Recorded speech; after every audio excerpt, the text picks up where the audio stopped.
एक हेक्टेयर से कितना प्रॉफिट होता था? प्रॉफिट भी 90 लाख करोड़ कमाई भी है। ठीक है। हमने 22-23 में करोड़ दिए भी है। दिए भी हैं, ठीक। हाँ, झींगे वाला तालाबों में बहुत खुराक होती है। हाँ जैसे जी। उसमें अपन डालते हैं, पोटास भी डालते हैं, हाँ जी। मैग्नीशियम भी डालते हैं, वो चीजें अपने को खेती में भी चाहिए। 7 टन फीड चली यानी जाती कि है। 70 क्विंटल के आसपास है। हाँ और हाँ। उस एक उस तालाब में कितने झींगे रह सकते हैं? क्या बीज महंगा है या देख रेख महंगी है, या सबसे फिर? बड़ा तो सीड और फीड का ये है। तो आप इस RAS को कह लें या फिर ये बायोफ्लो को कह लें, इसको आप ठीक सिस्टम नहीं मानते अपने एरिया के लिए? मेरे हिसाब से तो ये RS और बायोफ्लॉक एक खाली बातें ही हैं। कुछ 2025 के अंदर हमें झींगा पालन करना चाहिए या मछली पालन करना चाहिए, बायोफ्लोक सिस्टम लगाना चाहिए, या इस तरह से पॉन्ड बनाना चाहिए, हम इसके बारे में बात करेंगे।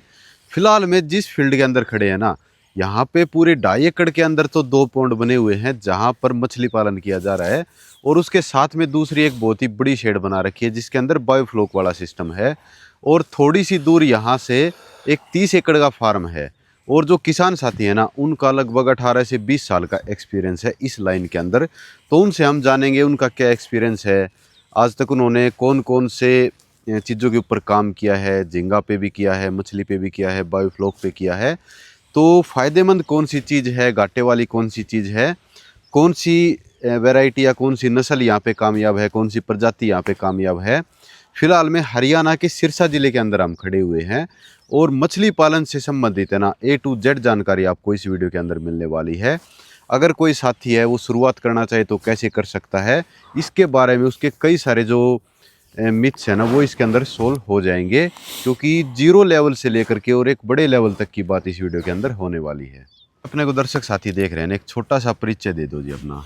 कृष्ण कुमार, बेनीवाल, गांव रायपुर, जिला सिरसा, हरियाणा से। ठीक है जी। फिश फार्मर हैं, पिछले 18 सालों से फिश का काम कर रहे हैं, झींगा का काम कर रहे हैं। राजस्थान, गुजरात, अपना हरियाणा, ठीक है। पंजाब में भी काम है, तालाबों का भी काम है, और प्राइवेट ज़मीन लीज पे लेके ज़मीन में झींगा पालन भी किया है, और RS भी हमने लगा रखा है। ठीक है। मछली पालन का काम पिछले 2006 से हम कर रहे हैं लगातार हैं। और झींगा पालन का काम हमने 2017 में से लेके 24 तक किया है। ठीक है। इस साल हमने झींगा का काम नहीं किया। चलो सबसे पहले हम झींगा पे ही बात करते हैं। ये काम आपने क्यों छोड़ दिया जी, झींगा वाला? झींगे वाले का पिछले 2 सालों से ये बीमारी भी ज़्यादा आई थी। ठीक है। और पीछे रेट भी बहुत डाउन हो गए थे। रेट डाउन होने का क्या कारण समझते हो आप? क्या ये इस तरह का ये झींगा पालन ज्यादा होने लग गया इसलिए, या फिर क्या कुछ? नहीं, ज़्यादा होने का कोई इसमें नहीं है। इसमें मैं तो पहले जाता था अमेरिका और चाइना। ठीक है। उन्होंने कुछ रुकावटें, वो तो सरकार का क्या सिस्टम है, कैसे किया है, ठीक है, कुछ वहाँ नहीं जाने लग रहा। अच्छा, उसके कारण रेट डाउन हुआ है। ठीक है। अगर उस टाइम की, जैसे आपने 2017 में बता रहे हो आप, तो उस टाइम पे क्या भाव मिल जाते थे? 2017 से लेके 22 तक ठीक है, अच्छे रेट थे। मतलब 500 से 600 के बीच में रेट कितने मिलते रुपए थे। किलो? मतलब 30 काउंट के 1 किलो में अलग अलग रेट होता है। एक हाँ, 1 किलो में 30 काउंट होती है, 40 काउंट होती है। साइज के ऊपर होता जो होगा साइज ना? के ऊपर, जो जितना बड़ा साइज होता है उतना रेट ज्यादा मिलते हैं। चलो ठीक है जी। तो 2017 से 22 तक तो रही आपकी जर्नी झींगा के साथ में ना? हाँ। और शुरुआत आपने मछली से की है 2006 से। चलो ठीक है। शुरुआत कितने एरिया से की थी जी? हमने अपने गांव का तालाब लेके शुरुआत की थी। ठीक है। सिर्फ हमारे गांव का तालाब 2 एकड़ के 2 तालाब थे। ठीक है। वहाँ से शुरू किया था। ठीक फिर है। आसपास में नज़दीकी पड़ोस में तालाब मिले और मिले, जो बढ़ के आगे नए पार्टनर मिल गए। ठीक है। हमारे साथी थे, ठीक है। उनके साथ पार्टनरशिप किया। आज सिरसा के ही हमारे 2 पार्टनर थे। ठीक है। सावरमल जी गुजर, राजू फुटेला, अच्छे दोस्त की तरह। अच्छे हमने 18 साल तक, अब तक भी साथ काम कर रहे हैं। अच्छा, मतलब हमारा आज के दिन हम बात करें एकड़ में, तो कितने एकड़ का आपके, जैसे हरियाणा के अंदर या दूसरे भी राज्यों के अंदर, कितने एकड़ में आपका टोटली काम है, मछली वाला या फिर झींगा वाला, टोटल मिला के? यही गांव के तालाब है हमारे पास, पार्टनरशिप में मिला के 70-75 गांव के तालाब हैं। हरियाणा की बात कर रहे हैं? हरियाणा। ठीक है। राजस्थान में हमने 200-250 एकड़ में काम कर रखा है, सिरोही डिस्ट्रिक्ट में। ठीक है। एक बार हमने डैम भी लिया था। ठीक है। गुजरात में मुक्तेश्वर डैम 2 साल हमने डैम भी चलाया है। वो कितने एरिया का था? वो था 2000 एकड़ का। एकड़ का, चलो ठीक है। और बायोफ्लोक वाला कब स्टार्ट किया आपने? बायोफ्लोक का आरएस बोलते हैं वैसे तो इसको। अच्छा। बायोफ्लोक अलग होता है, आरएस अलग होता है। अच्छा जी, तो आरएस का हमने 2019 में काम किया था। ठीक है। उसके बाद हमने तैयार कर लिया। 2 साल तक इसमें बच्चा भी तैयार किया, पंगास का बच्चा भी डाल के देखा, ठीक है। मांगूर भी बच्चा तैयार किया, मांगूर देसी मांगूर का होता है, ठीक है। वो भी तैयार करके देखा। एक मछली आती है तलपिया, वो अच्छा, भी तैयार करके तो देखा। इस सिस्टम में सिर्फ बीज तैयार करते थे आप? हाँ, बीज ही तैयार सही होता है इसमें। अच्छा अच्छा। जैसे अपने साउथ में तो होता है मौसम टेम्परेचर का एक जैसा रहता है। हाँ जी। अपने हरियाणा, पंजाब, यूपी में टेम्परेचर जैसे नवंबर से लेके मार्च तक ज़्यादा ठंड रहती हाँ है। जी। हाँ जी। उसमें अपने टेम्परेचर रख के इसमें सेट कर सकते हैं बच्चा। अच्छा अच्छा। जैसे अब ज़्यादातर अपने आरएस में रहता है पंगास। अच्छा, जो पंगास अपने अब आती है कलकत्ता से हरियाणा में, ठीक वो है। आती है मार्च में। और अपने यहाँ जैसे अक्टूबर नवंबर में लाके इसमें टेम्परेचर में रख के थोड़ा साइज बड़ा करके बेच सकते हैं। ठीक है जी। बाकी इसमें लाइट का खर्चा बहुत ज़्यादा है, बच्चे की देखभाल भी बहुत ज़्यादा है, रिस्क भी बहुत बड़ा है।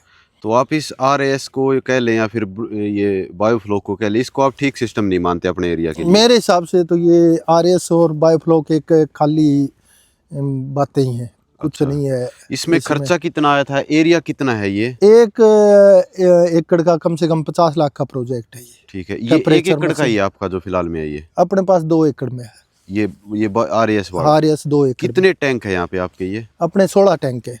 ठीक है। और 27 बाई 27 फुट का एक टैंक है। Okay okay. तो इसमें कम से कम 1.25 लाख लीटर पानी आता है एक टैंक में। एक में, ठीक है। तो फिर इसमें खर्चा कितना आया जी आपका?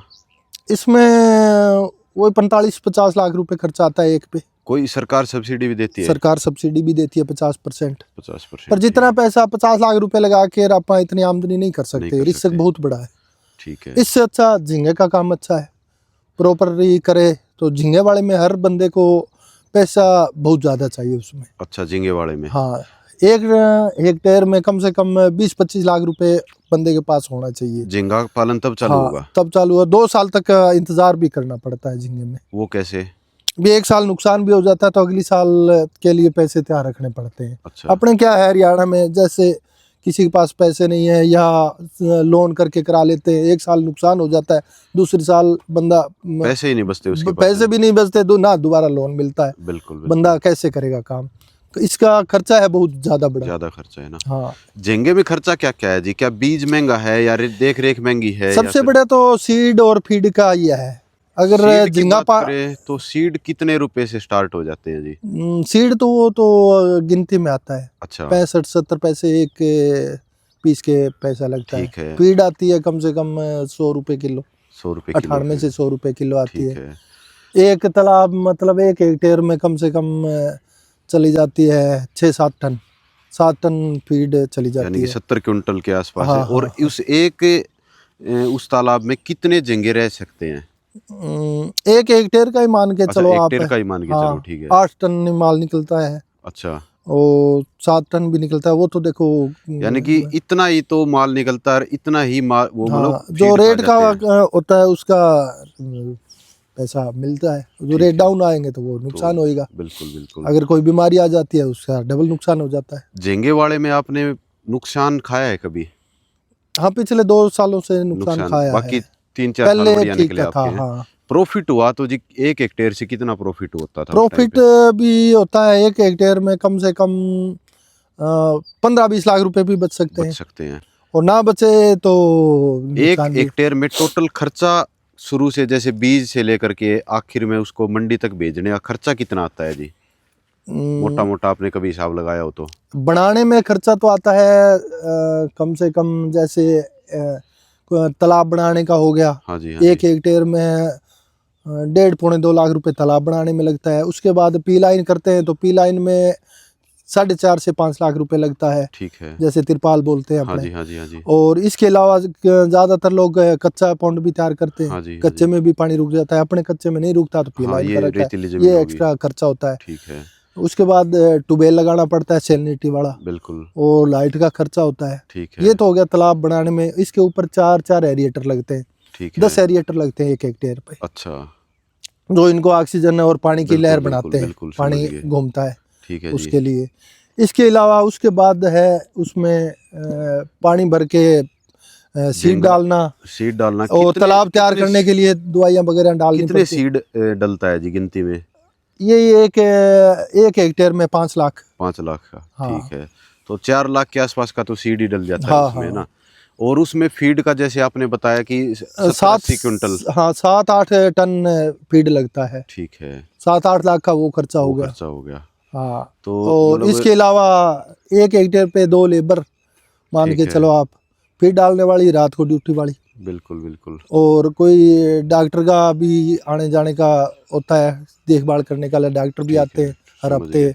10 दिन से। तो ये खर्चा है, और फिर कमाई उसी हिसाब से भाव के ऊपर डिपेंड हाँ, रहती है ना। वो सही तो रेट का होता है। और एक साल में अपने झींगा तैयार हो जाता है, कोई कितने बैच दिक्कत। निकलते हैं झींगा के एक साल एक में? साल में ज्यादातर तो हमने तो एक ही बैच निकाला है। अच्छा अच्छा। मई से लेकर लास्ट सितंबर अक्टूबर तक। ठीक है ठीक है। वैसे 100-120 दिन में एक बैच निकल जाता है। ठीक है। ज़्यादातर लोग मार्च में डाल देते हैं, मार्च से जुलाई, और जुलाई से अक्टूबर नवंबर तक 2 ठीक बैच है। भी निकालते हैं।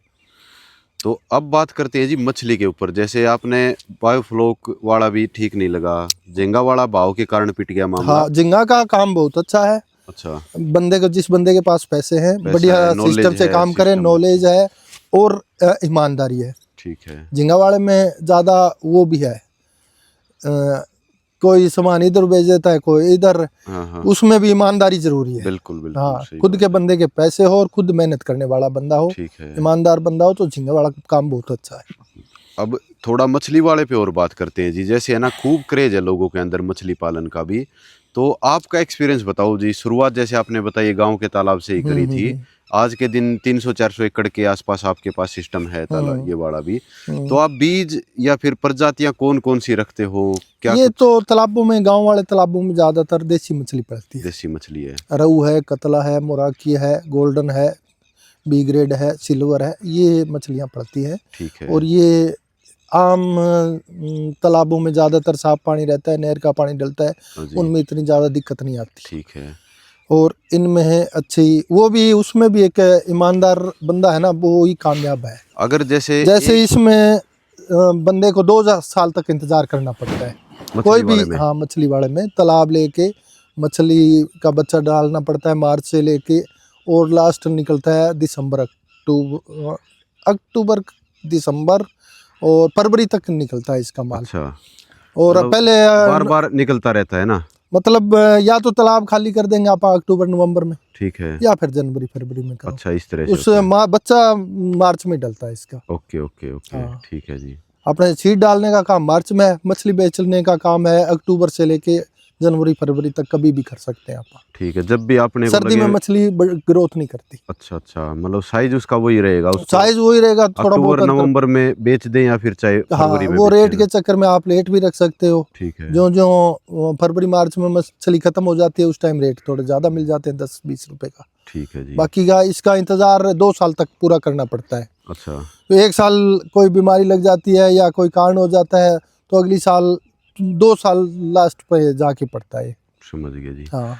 जैसे गांव में आपने बताया है कि ज़्यादा आपके पास गांव के ही तालाब हैं। अगर कोई किसी गांव का 1 एकड़ का तालाब है तो कितने रुपए में आपको मिल जाता है जी? वो तो कंपटीशन पे है। जैसे जहाँ एवरेज सी बात करें आज के दिन, आपने जैसे कितने रुपए में मिले? 1 एकड़ का तालाब कम से कम 50,000 रुपये में। 50,000 रुपये मिलेगा किराए पे, है ना? हाँ, बड़ा तालाब है, अच्छे पानी की सुविधा है, तो महंगा भी हो महंगा जाता भी है। हो सकता है।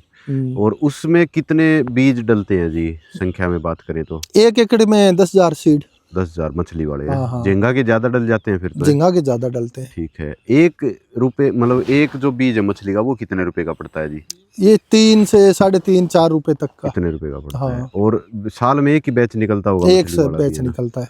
और इसके क्या कुछ भाव मिल जाते हैं? ये पीस के हिसाब से बिकती है या किलो में ये जाती है? 100 रुपए के 110 120 भी मिल रुपए जाता किलो है। के हिसाब से हाँ, बिकती है किलो ये पे ना? मिलता है। इसकी मार्केट तो इंडिया में ही है जैसे? ना, इनकी मार्केट अपने इंडिया में है, पूरा है। सबसे ज्यादा कौन से एरिया सबसे में ज्यादा जाता है? दिल्ली बिकता है, अच्छा उसके बाद लुधियाना। अपने हर बार तो ज्यादा मार्केट पर हरियाणा की ज्यादा, फरीदाबाद अच्छा। है।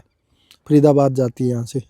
तो आप लेके जाते हो या फिर व्यापारी आ जाते हैं खुद आपके भी यहाँ से? लेके जाते हैं अपने पास, वो तो रेट की सेटिंग हो जाती है, वो भी खुद भी आ जाते व्यापारी हैं। कोई भी बेच तो देते हो कोई आप? भी हो, वो तो खुद मेहनत करते हैं। हाँ खुद जी, जो मेहनत करता है उसको 10 रुपए बिल्कुल एक्स्ट्रा मिल ज्यादा जाते हैं। सही और बात है। वहां से ही आके बंदे ले जाते हैं, वो 10 रुपए एक्स्ट्रा वो कमा वो लेते हैं। कमा लेते हैं, सही बात है जी। बीमारियों का क्या कुछ रहता है जी? बीमारियों को तो देखो, हर जैसे इंसानों में भी आती है तो मछली में खेती भी करते आती हैं, है, खेती में खेते में भी आती है। हाँ वो जी, तो हाँ जी। आती रहती है, दवाइयाँ भी डलती रहती है, बंदे के संभाल पे है। तो ऐसी भी कोई बीमारी है कि पूरा तालाब भी खत्म हो सकता है क्या? ऐसा कुछ है बीमारियों का? बहुत सुनते हैं कि बीमारी आ गई, वो पूरा तो पूरा तालाब देखो, खत्म हो गया। पानी गंदा हो और बीमारी आ जाती है, आप ना संभालेंगे हाँ जी, तो हाँ जी, वो तो पूरा तालाब ही खत्म होएगा। खत्म भी हो सकता और है। अपने को पता लग रहा है अभी ये बीमारी आई है और ये दिक्कत है, आप दवाई डाल देंगे तो ठीक भी हो जाता है। ठीक है जी, ना संभालेंगे तो पूरा तालाब ही पूरा खत्म हो खत्म भी जाता हो है। जाता है। आपके साथ तो ऐसा नहीं हुआ होगा कभी? नहीं क्योंकि होता आपका है, ऐसी बात नहीं है। बीमारियां भी आती है, पूरे तालाब भी खत्म हुए हैं, अच्छा अच्छा, पर चलता रहता है। किसी में आमदनी, कभी किसी में प्रॉफिट कभी नुकसान, नुकसान, प्रॉफिट, ये ये चलता तो सब रहता है। धंधे में चलता है। बिल्कुल बिल्कुल। कोई भी आप उठा के चल लो, खेती कर लो, मछली का कर लो, मुर्गा वाला कर लो, दूसरा कोई भी बिजनेस कर लो, कोई भी। आपको जैसे लंबा ही एक्सपीरियंस हो गया, कई साल में उतार चढ़ाव खूब आए होंगे। किसी साल में अगर सबसे ज्यादा प्रॉफिट हुआ है तो कितने लाख या कितने करोड़ का प्रॉफिट हुआ है? जैसे आपने बताया कि डैम भी आपने बड़े बड़े 2-2 हजार एकड़ के ले रखे हैं, तो कभी फायदा हुआ है तो कितने रुपए का फायदा हुआ है? कभी घाटा लगा है तो कितने का लगा है? थोड़ा उसके बारे में। और हमारे करोड़ का घाटा भी लगा, करोड़ का नुकसान भी हुआ है मतलब झींगे फायदा में। भी हुआ है और हाँ हाँ, नुकसान, ठीक है जी। जैसे झींगा में हमने कमाए भी थे। अच्छा 19-20 में हमने 90 लाख करोड़ कमाए भी है। ठीक है, हमने 22-23 में करोड़ दिए भी है। दिए भी हैं, ठीक हाँ। ठीक ठीक। तो क्या दोबारा से फिर आप झींगा में जाओगे या देखो नहीं? ये तो काम तो है ही अपना, धंधा तो करना ही है। ठीक है। और जो लाइन बना रखी है, मछली का भी करना ही है, झींगा का भी करना है, काम तो अभी सारा जैसे ही करना थोड़ा है। रेट डाउन लगा आपने तो उसका ये अपना हाँ छोड़ के वो, अपना मछली पे फोकस हाँ कर दिया। दोबारा रेट सही हो जाएंगे और तो दोबारा करने हैं। दोबारा सामान उस भी पे तैयार करेंगे। पड़ा है और ठीक तालाब है। भी तैयार पड़े हैं। अगर मेरे जैसा कोई साथी आपसे आके ये चीज सीखना चाहे तो क्या आप ऐसे ट्रेनिंग वगैरह भी देते हो, सिखाते भी हो? हाँ, सब कुछ अपने लिए तो सीधा है। कोई भी आके पूछो, कोई भी बात कर रहे, ठीक है, टाइम ठीक है लेके और बता देंगे सब, जो नॉलेज है वो तो बता ही देंगे। सबसे बड़ा फार्म आपका फिलहाल में आपने कहाँ पे बताया है? अपना बड़ा फार्म गुडिया खेड़ा है, यहाँ रायपुर है। रायपुर में 2.5 एकड़ में झींगे का फार्म बना रखा है, ठीक है, 2 एकड़ में आरएस का। ठीक है। और गुडिया खेड़ा में 30 एकड़ का, हाँ। हरियाणा में ये है आपका। दूसरा राजस्थान गुजरात वाले उधर वहाँ तो पे? वो डैम ही है, वो लीज पे ही होते हैं। ठीक जैसे है। लीज खत्म हो जाती है, खत्म हो जाती है, आगे ले लेते तो आगे हो जाता ठीक है जी। एक चीज और मैं जैसे पूछना चाहूंगा आपसे, जो पानी लगता है यहाँ पे, जैसे इस टैंक में बहुत सारा पानी है, तो क्या इसको बदलना ही पड़ता है? देखो अपने ये इसका मीठे पानी का तालाब है, ठीक है। इनमें आप साथ में मछली पाल सकते हैं। हाँ जी। इसका आप खेती में भी यूज कर सकते हैं। आप खेती कितने एकड़ में करते हो? अपने 20 एकड़ खेती है अपने तो पास। यही वाला पानी यूज कर लेते अपने हो? यहाँ नजदीक है। हाँ जी। जैसे पीछे ये इसमें धान लगाया था, अच्छा, तो उसमें धान में इसी से यूज करते हैं। इसमें अपन मोटर चला देते हैं, इसी और पानी को उठा के हाँ खेत में इसमें डाल देते हो? ही अपन ने धान में यूज किया है। अब सरसों बिजाई करिए, ये सरसों है पास में। तो इसमें जैसे दूसरे अपन न्यूट्रिशन डालते हैं खेती में, उसका खेती यूरिया, ये DAP, एक ही चीज है। अच्छा। इसका ये अपने को खेती में भी फायदा होता है। ठीक जैसे है, मतलब झींगे का एक्स्ट्रा पानी डालने की जरूरत नहीं है आपको? ना कम में यूज होता है जैसे। अच्छा अच्छा। हाँ, इसमें जैसे झींगे वाला तालाबों में बहुत खुराक होती है। हाँ जी। जैसे उसमें अपन डालते हैं, पोटास भी डालते हैं, हाँ जी। मैग्नीशियम भी डालते हैं, वो चीजें अपने को खेती में भी चाहिए। हाँ जी, हाँ जी। और उसका जैसे ज्यादातर लोग 20 सैलिनिटी पे मछली का काम करते हैं, हाँ जी। और उसका 10 सैलिनिटी पे काम करें तो मिक्स नहर के पानी के साथ मिला के करेंगे तो ज़्यादा काम करेगा खेती में, खेती भी बढ़िया होगी। अब अपने पास ये खेती है, सरसों बीज रखी है हाँ अपने। जी, हाँ जी। इसका हमने इसमें यूज किया, खेती भी अच्छी है, अच्छी अलग है। यूरिया, DAP वगैरह ऐसे कुछ डालने की जरूरत नहीं? कम डालने की जरूरत पड़ती है। नहीं डालेंगे तो एकदम मतलब विश्वास। जमीन को भी आदत पड़ी हुई है, हाँ, तो वो भी आदत पड़ी हुई है। पहले ट्यूबवेलों का पानी पड़ता है लगता था, बाकी यहाँ इसमें एक मैग्नीशियम पड़ता है। अच्छा। वो ट्यूबवेलों वाले पानी में ज्यादा काम करता है। ओके। ठीक है जी। खेती के लिए बेस्ट है पानी सारा, पर वो पता होना चाहिए भी कितने सैलिनिटी का पानी आप खेती को दे रहे हैं, कितनी है। सैलिनिटी का पानी वो आप आप झींगा। चेक करके ही आप इसमें हाँ, खेती में सैलिनिटी चेक करके फिर यूज कर चलाते हो सकते ना। हैं। ठीक। फसल अच्छी होती है 5-6 सैलिनिटी तक, और मछली को भी 5-6 सैलिनिटी तक है, कोई दिक्कत नहीं है। अगर आप ये झींगा मछली पालते हैं उसमें 10 से सैलिनिटी से ज़्यादा पानी चाहिए। ठीक है। और अपन इसमें नहर का पानी डाल रखा है, वो यूज़ करते हैं। तो नहर नज़दीक कहाँ से गए आपके? ये नज़दीक है 10 किले आगे। पाइपलाइन दबा के ले आते हैं यहाँ पे ना? ना, स्पेशल मोगा है ना, अच्छा खाड़ आया हुआ है अच्छा अच्छा, सरकारी। ठीक है जी। यहाँ की है ना, हमने मोस्टली जो जानकारी है वो शेयर कर दी है। अगर कोई जानकारी हमसे छूट गई है ना तो कमेंट सेक्शन में पूछ सकते हैं। जल्दी से जल्दी एक सटीक जानकारी के साथ आपको उसका रिप्लाई मिल जाएगा। वीडियो देखने के लिए बहुत बहुत धन्यवाद। आपका दिन शुभ रहे। जय जवान जय किसान जय विज्ञान।